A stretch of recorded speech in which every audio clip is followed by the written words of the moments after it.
From the long quiet. Tonight you are an old trapper returning to a small cabin in the Montana mountains as a winter blizzard rolls in 1924. By late afternoon, the sky had gone the color of pewter, and Henry knew that he was going to be caught in it. He had been 3 days out on the trap line, riding the ridge that ran east of the cabin like the spine of some old sleeping animal. The line was long and quiet and gave him plenty to do, and he had not been in any hurry to come back. The weather had been thin and high and cold, but clear, and the work, such as it was, had been good. He had set and reset and checked and reset again. He had spent his nights in the small camps he kept along the line, the kind of camps that are not really camps at all, but only a stand of fur against the wind and a circle of stones where a fire could be built. He had eaten beans and biscuit and once a piece of jerked venison so old it had become almost translucent. He had drunk coffee. He had slept under his bedroll with his hat over his eyes. There were worse ways to spend 3 days. But by the third afternoon, riding back along the ridge with the line packed up and the bay mare beneath him stepping the careful step of a horse who knows the way home, he could feel the sky beginning to change. It came down first as a kind of softening of the light. The hard edges of the rocks lost their hard edges. The shadows of the pines, which had been crisp and black all morning, began to bleed at their borders. The sun, which all day had been a cold white disk over the western mountains, became first a smear and then a glow, and then nothing at all, and the world above the ridge was simply a low ceiling of gray. Henry looked up at it without surprise. He had grown up in country like this. He knew how the high light went out before the snow came. He had felt enough snowstorms in his time, in tents and in lean-tos and in the lee of horses, to know the particular kind of stillness that comes before one. It was that stillness now. The wind that had been blowing steadily out of the northwest all day had dropped. The trees were not moving. Even the bay mare's ears had gone still, which was the way of horses who feel weather coming. He let her find her own pace. There was no point in pushing her. He had ridden her for 9 years, and she did not need direction. She picked her way along the ridge as she always did, and Henry, in the saddle, watched the gray ceiling lower itself toward the trees, and he let the work of breathing become the only work he had. The first flake came down across the back of his glove. He looked at it. It was a small flake, the kind that comes early in a storm, more like a piece of dry star than anything else. He brushed it off and watched another come, and then another. There was no sound to them. The world, which had been making the small sounds of an autumn evening, a jay somewhere, the creak of his saddle, the wet tread of the mare on packed pine duff, was quieter now. The snow, when it began to fall, fell into a hush of its own making. It was, Henry thought, very beautiful. He had thought this many times in his life and was not embarrassed by it. He thought it now. The flakes coming down through the dark pines, the mountains beginning to disappear, the long quiet falling onto the world. It was very beautiful. He pulled his collar up. The ridge trail bent eastward here and began its slow descent, and he settled deeper into his coat and let the mare carry him down. The pines on either side of the trail were tall and old and held very still as he passed. Sometimes a clump of snow would let go of a high branch and fall through the lower branches with a soft, irregular noise, like a hand pressing into deep wool. The bay walked. The light dimmed. The flakes thickened. He thought of the cabin. He thought of it the way a man thinks of his own bed in the morning, before he has gotten out of it. The way a man thinks of something he is not quite ready to use, but knows he will use shortly. The cabin would be cold.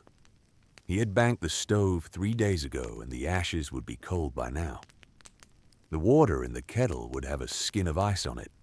The lamps would be lowered. The bunk would be hard, and the wool blanket folded twice at the foot of it, as he always folded it, in the way his father had taught him, and that no one had ever come along to teach him differently. He thought of getting the stove lit. He thought of pulling off his boots. He thought of the first cup of coffee. These are small things. They were enormous things now. The trail turned again, and the mare stopped for a moment on a flat shelf of rock to look down through the falling snow at the long valley that ran westward toward the river. Henry looked too. He could not see the river anymore. He could not see much of anything anymore. The valley was a soft gray hollow, filling slowly with white.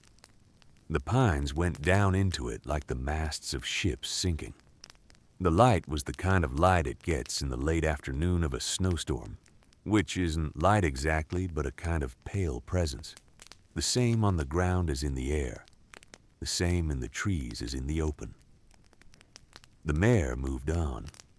She did not need telling. By the time they had come down off the high ridge and entered the long timber that ran along the western slope, the snow was coming heavy. It was no longer the light, dry starfall of early storm. It was the round, wet, weighty flake that means business. It collected on Henry's hat, and on the mare's withers, and on the high edges of his saddle. It collected on the trail behind him, filling in the tracks she had just made. He could turn in the saddle when he wished to, and see the white settling onto where they had passed, and he could see how thoroughly the storm meant to take the world. He did not turn often. He kept his face down and his collar up, and the brim of his hat low, and he let his breath come slow and white into the air in front of him. The breath of the mare came with him in the same slow rhythm. They made, the two of them, a small twin column of breath in the slow gray of the storm, and the snow came down around them, and the trail unspooled itself ahead of them, and for a long time, that was all that was happening in the world. The trees thickened as the slope steepened, and the world narrowed itself down to the brown corridor of trail running ahead through them, and the white falling everywhere around. Henry let his shoulders drop. He had been carrying them up high for some time without noticing, in the way a man does when the wind is hard against him. And now that the wind was gone, the snow was falling straight down, as if from a great gentle bucket. He let them drop. His coat creaked a little when he did. The wool was old. The wool had been old for years. He had bought this coat in 1914 in a store in Helena from a man named Walden, who had a son who later went to France. Henry had thought of that son many times over the years. He had not thought of him in any particular sad way, only as part of the history of the coat. The coat had outlived the son. So had Henry. There was no special thing to make of this. It was the truth. The mare's hooves made a soft, muffled sound now where they struck the trail. The snow had laid down enough that there was no longer any of the crisp crackle of the high country. There was only the soft press, the soft give, the soft press again. Henry could feel it through the saddle. The world in a snowstorm becomes a place where everything is gentler than it has any business being. The stones are softer. The roots are softer. The whole hard floor of the forest is softer. A man riding through it begins, after a time, to feel that the world is willing to receive him kindly. He pulled his glove off and put a finger in his mouth. He did this not because his finger was cold, though it was, but because his mouth was warm, and he wanted to remember that warmth was a real thing that existed somewhere in the world. He put the glove back on. He flexed the hand. It hurt a little and then did not. He was not worried about it.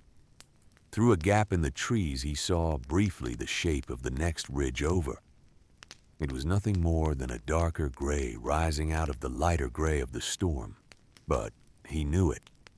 He had ridden it many times. There was a small stand of aspen on the top of it that in October had been the color of struck brass, and that he had stopped, that October, to look at for a long time. Now it was only a shape in the storm. The aspen would be there. They were old. They would still be there in October, if he was still there in October to look at. He moved on. A long thought went through him, the kind of thought that doesn't quite become words, about how much of life is the simple keeping on of going. The trap line is run. The line is checked. The horse is fed. The fire is laid. The cup is filled. The day ends. The week ends. The year ends. And somewhere in the middle of all this keeping on, the small things that matter, the brass color of an aspen in October, the breath of a horse in the snow, the warmth of a finger in the mouth, these are not nothing. These are perhaps everything. He could not say. He did not try to say. He let the thought pass through him the way the snow passed through the trees, and he did not catch it. The mare's pace had slowed. He looked at her ears. They were down. The cold was making her work harder than she liked. He patted her neck where the snow had begun to clump in the longer hair. "Almost," he said. He said it not because he thought she would understand the word, but because he had been silent for some hours, and his voice surprised him a little when he used it, and he wanted to use it once more before they got back. It came out hoarse. It came out lower than he remembered his own voice being. The trail turned again. They were coming down into the lower timber now, where the pines gave way to dense lodgepole, and the lodgepole stood close together like a wall of pencils set side by side. The trail through them was narrow. Henry let the brim of his hat ride low. The snow came thick and steady down through the lodgepole, finding every gap, settling on the brown carpet of needles, settling on the saddle, settling on Henry, settling on the mare. He could feel a small drift building on the brim of his hat. He shook it once. It built again. He let it build. He could not see far ahead. The trail unspooled itself maybe 20 yards in front of him and then dissolved into the gray. The world was very small. The world consisted of him, the mare, the next 20 yards of trail, and a great soft silence that pressed in from every side. He thought idly that this was the way the dying were said to see the world, as a thing of softening edges, a thing that closes gently from the outside in. He was not dying. He was not even particularly tired. But the thought came to him and he turned it over for a moment and set it down again. It was the snowstorm thinking it. The snowstorm is a kind of slow, benevolent oblivion, and it asks a man to consider things he would not consider otherwise. The mare stopped. She had heard something. He listened. There was nothing. She moved on. Some distance further, the trail opened up, and Henry knew even before he saw it that he had come into the wide bowl where the cabin stood. He could feel the openness around him. He could feel the change in the way the snow fell, which became a more direct fall now, no longer broken by branches, no longer slowed by the canopy.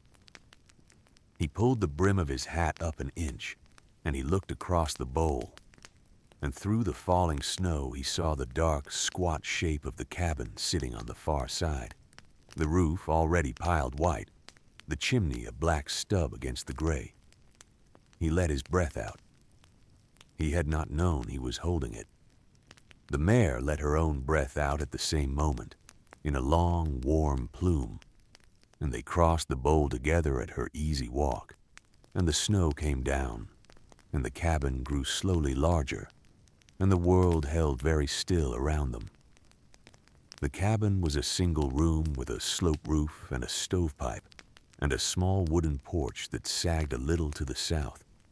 It had been built in 1901 by a man named Fenton who had vanished in 1912, and Henry had bought it in 1919 from the man's surviving brother.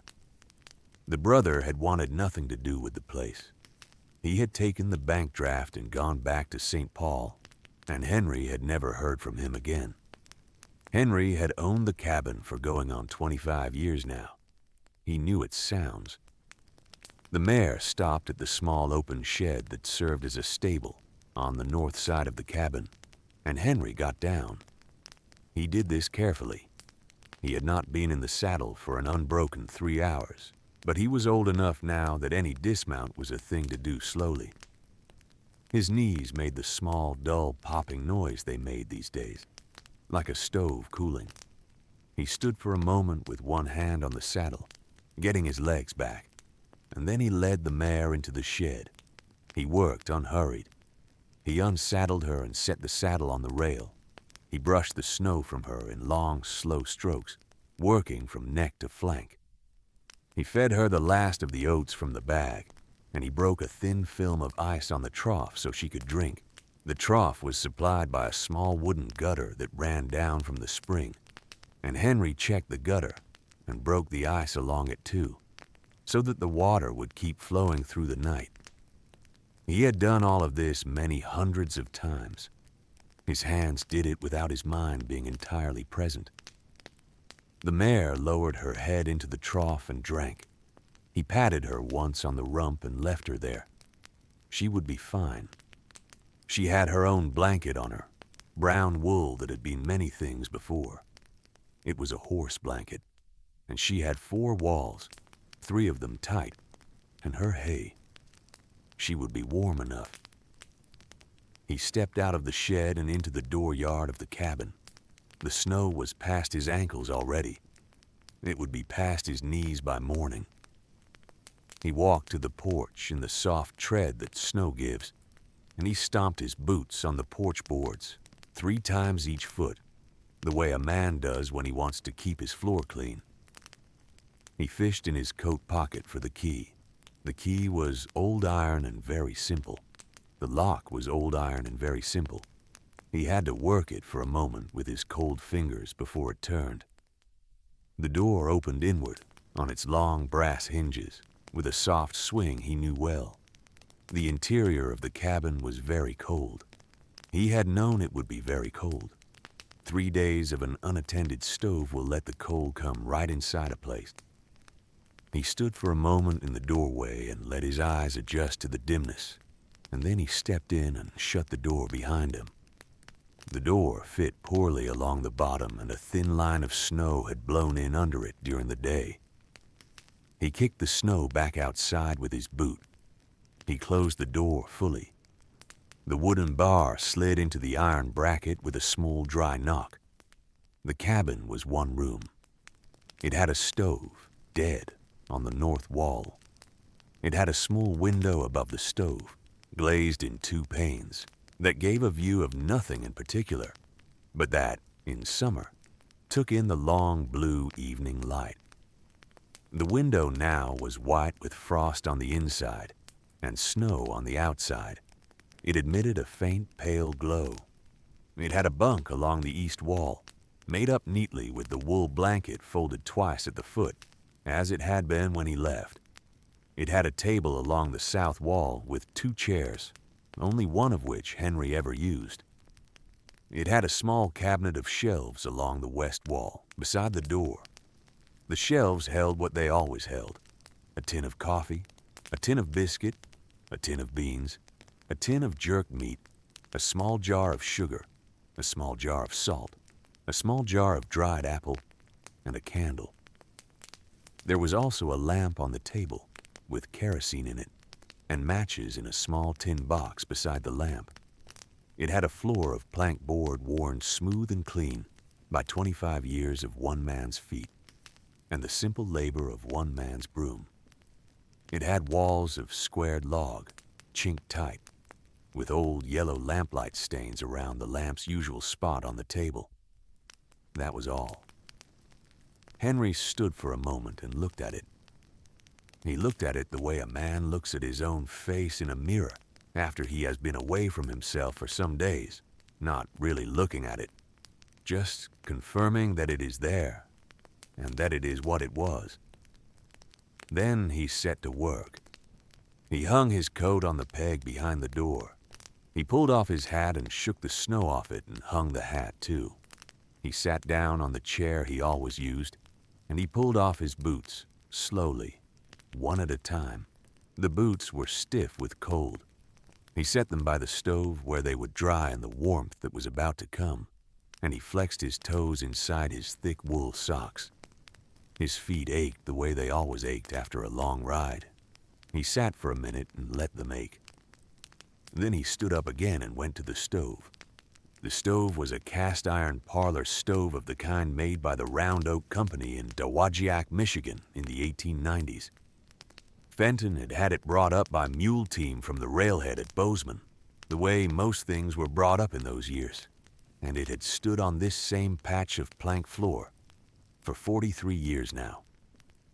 It had a black enamel finish that had gone matte with long use, and an isinglass window in its front door, and 3 small claw feet that the cabin had settled down around so that they sat now in 3 small worn dimples in the boards.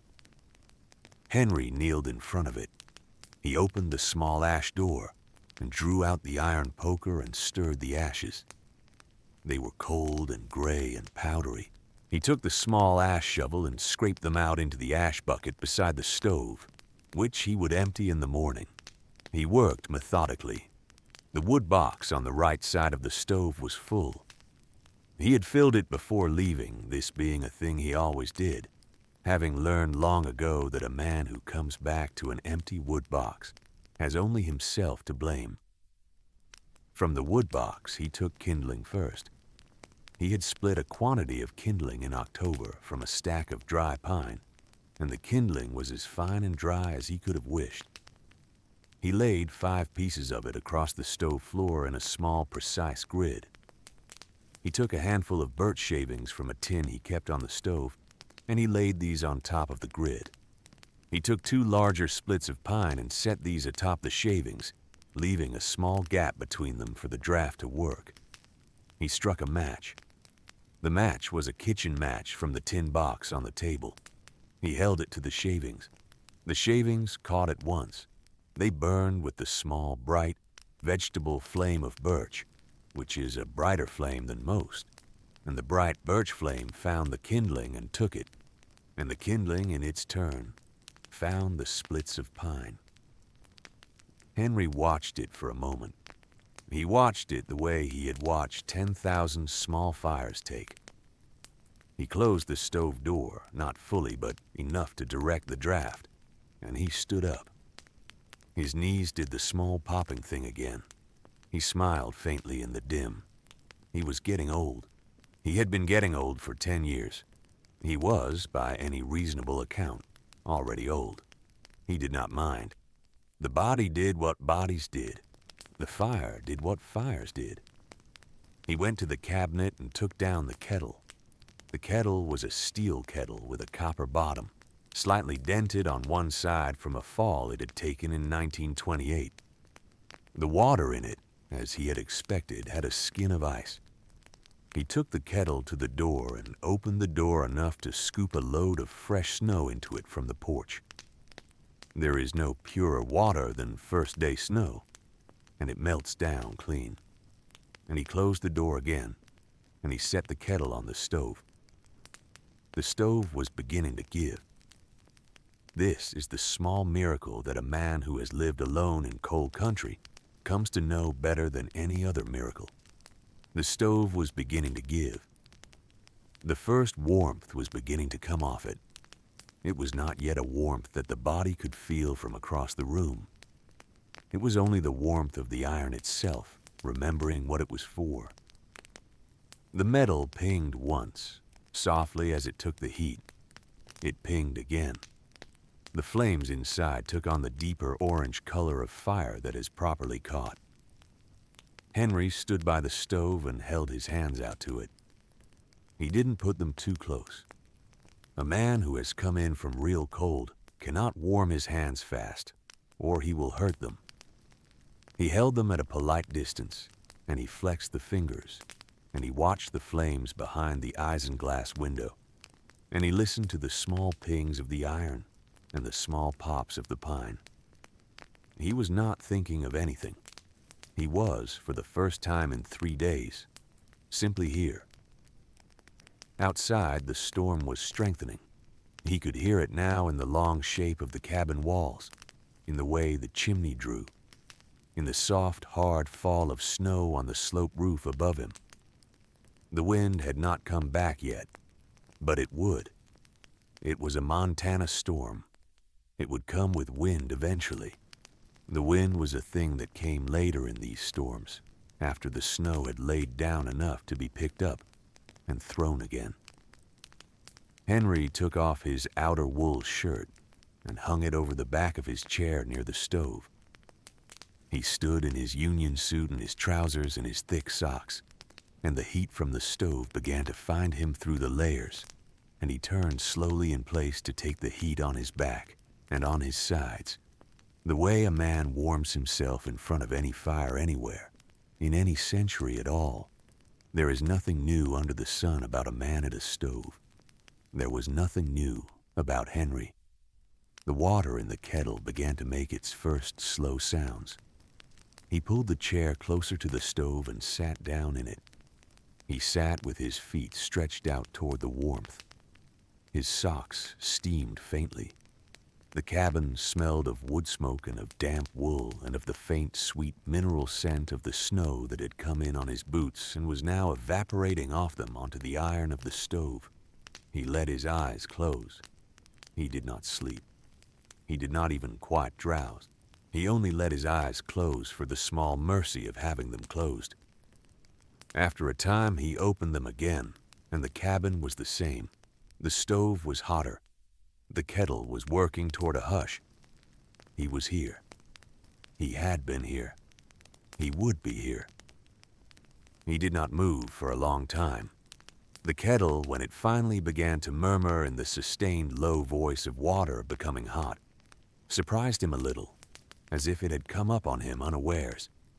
He stood. He took the tin of coffee from the cabinet. He scooped 2 heaping spoons of coffee into a small enamel pot, the blue speckled kind, and he set the pot on the stove and poured the hot kettle water over the grounds, and he watched the dark brown bloom rise up through the grounds and then settle. He sat back down to wait. He waited the way a man waits for coffee, which is one of the slower kinds of waiting that a man does, because he is alone with it and there is no one to interrupt it, and the only thing that is moving in the room is the small, steady turn of steam off the pot and the small, slow movement of his own breath. The storm outside had been building. He could hear it now. The chimney drew in long pulls as the wind began to find the high crowns of the timber and to push down through it onto the bowl.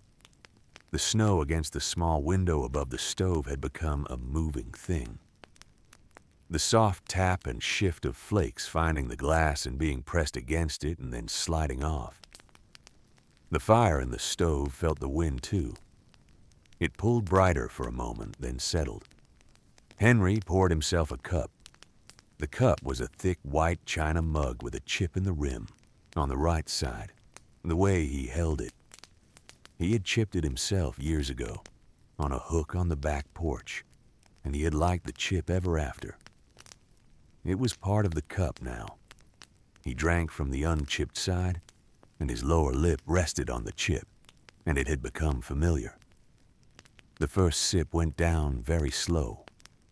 It went down past his throat and into his chest, and the warmth in his chest spread out from the place the coffee landed and went up into his shoulders and down into his arms, and the long cold that had been in him for hours, the cold that he had not really felt until this moment, the cold that he had been holding without knowing it, melted out from him. He let it melt.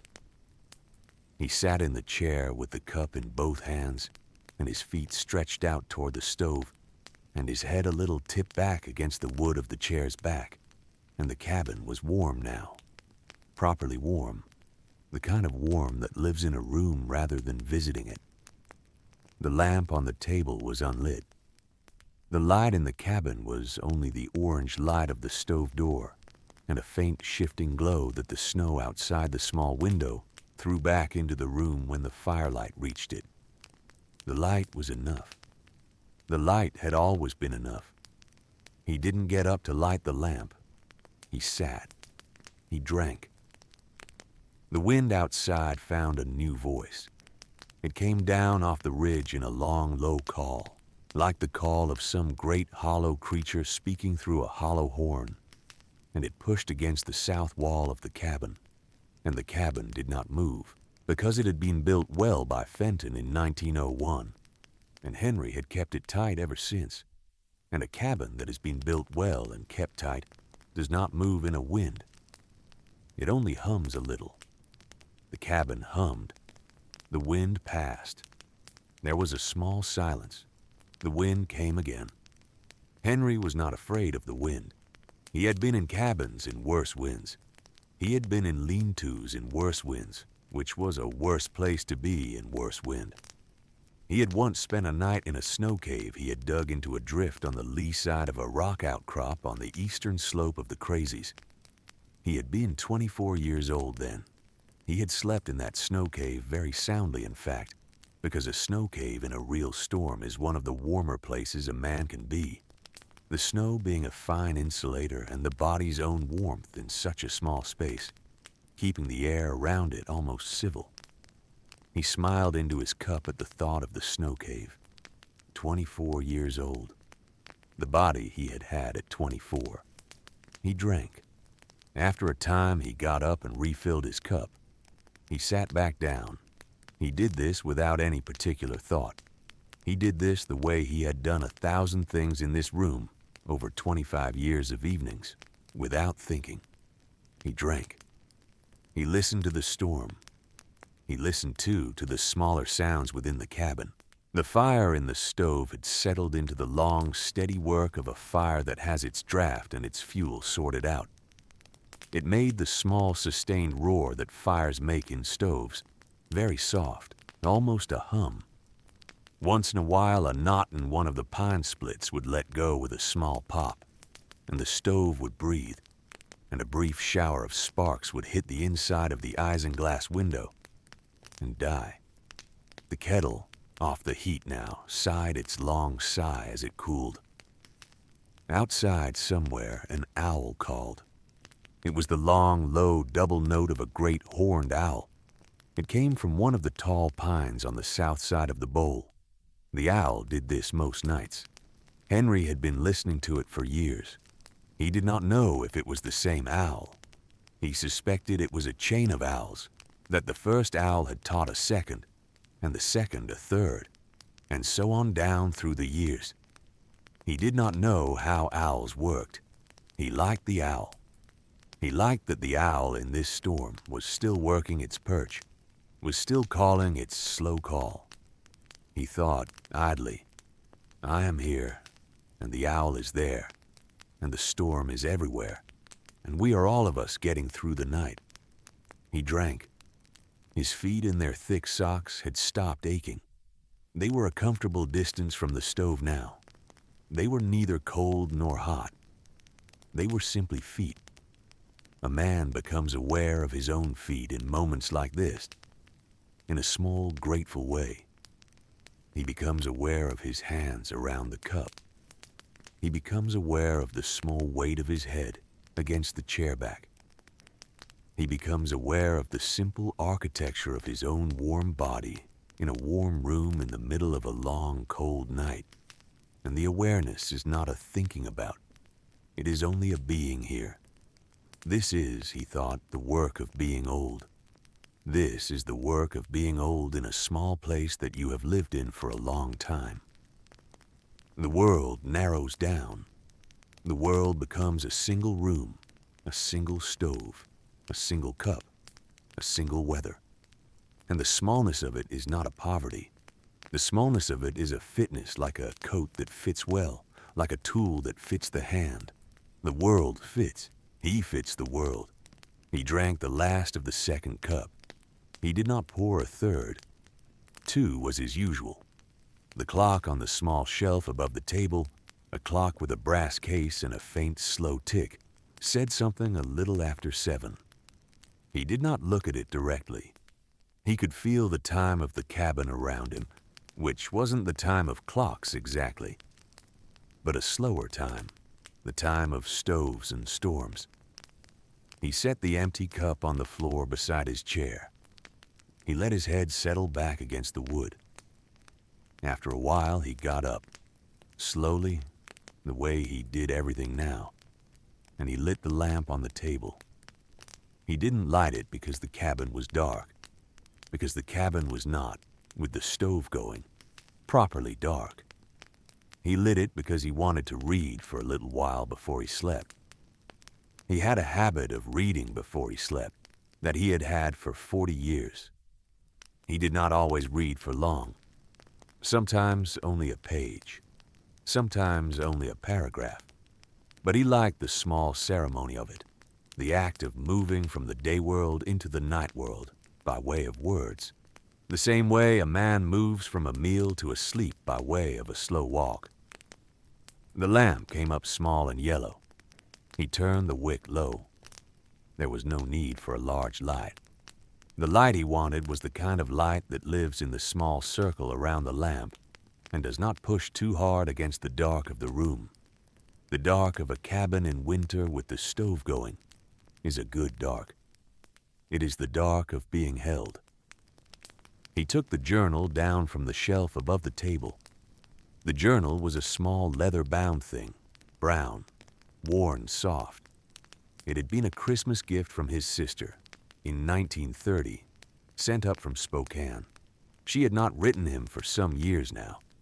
He did not write back often either. The journal was the only piece of her that came with him into his evenings. He had used it off and on all those years, sometimes for months at a stretch and sometimes not. For months at a stretch, to record the small things of his days. Weather, game seen, game caught, the condition of the mare, the state of the cabin, the state of his own joints on the bad days. He sat down at the table.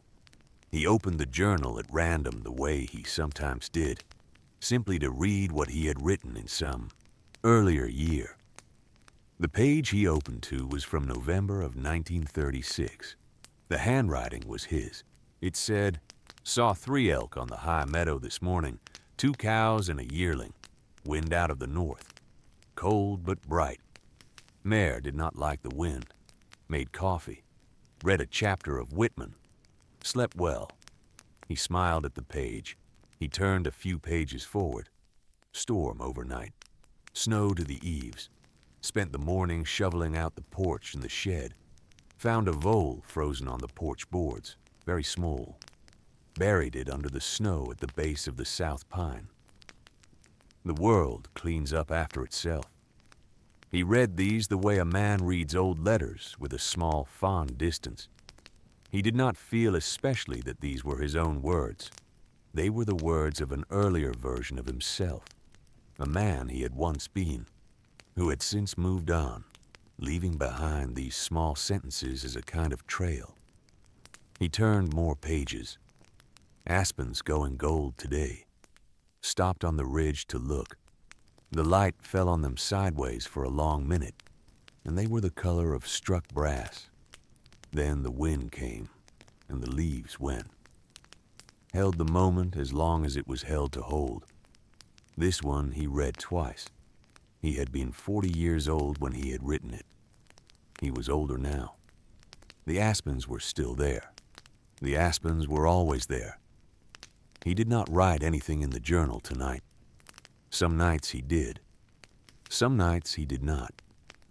Tonight he did not. He simply read, and turned pages, and read. And at last he closed the journal and laid his palm flat on its cover for a moment, the way one does on the cover of any old book that has been with you a long time. Then he set it back on the shelf. He turned the lamp lower. He stood up. His knees did their popping thing. He walked, slow in his thick socks, across the cabin floor to the bunk on the east wall. He pulled back the wool blanket. He sat on the edge of the bunk and pulled off his suspenders and unbuttoned his trousers and slid them off.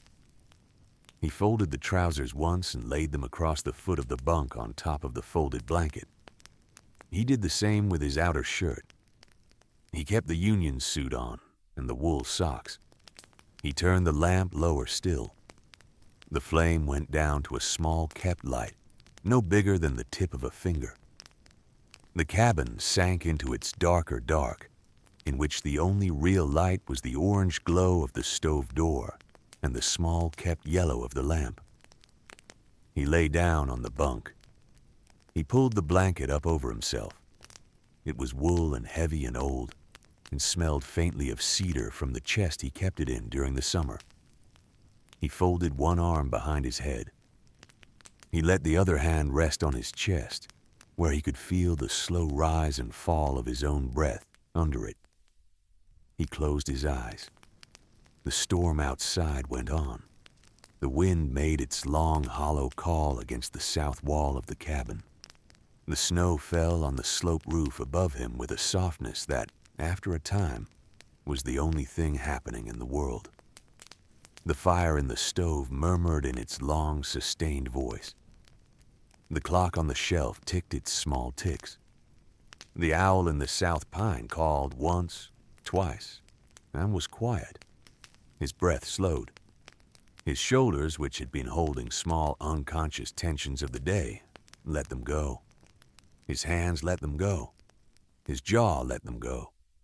His belly, which a man holds tight and cold without knowing, let go and went soft under the blanket.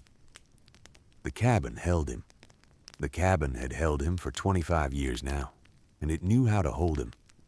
His thoughts, which had been small and slow and orderly all evening, became smaller and slower still, until they were no longer thoughts but only the gentle drift of one thing into another.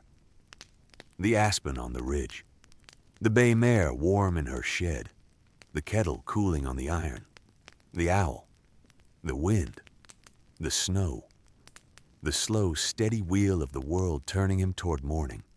He let it turn him. He breathed.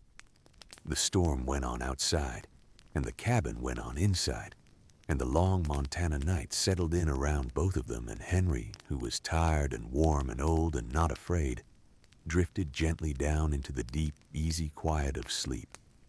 The fire kept itself. The snow kept falling. The night kept being the night.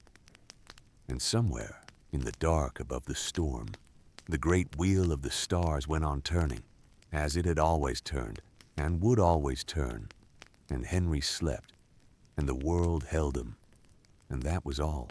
Sleep well, from the long quiet.